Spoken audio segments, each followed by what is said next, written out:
To Kill a Mockingbird Chapter 10. I would like to start by reading a little bit from the book on page 119. Jim and Scout receive air rifles for Christmas from their uncle. Page 119, I'll start in the paragraph when he gave. When he gave us our air rifles, Atticus wouldn't teach us to shoot.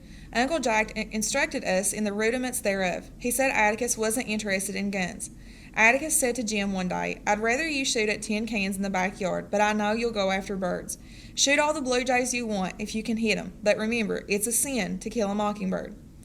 That was the only time I ever heard Atticus say it was a sin to do something, and I asked Miss Maudie about it. "Your father's right," she said. "Mockingbirds don't do one thing but make music for us to enjoy.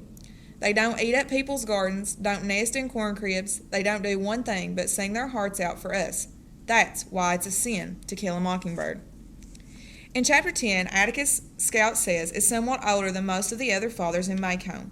His relatively advanced age often embarrasses his children. He wears glasses and reads, for instance, instead of hunting and fishing like the other men in town.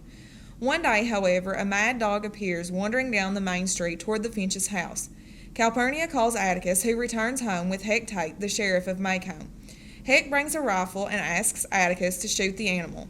To Jim and Scout's amazement, Atticus does so, hitting the dog with the first shot, despite his considerable distance from the dog. Later, Miss Maudie tells Jim and Scout that as a young man, Atticus was the best shot in the county. One-shot Finch.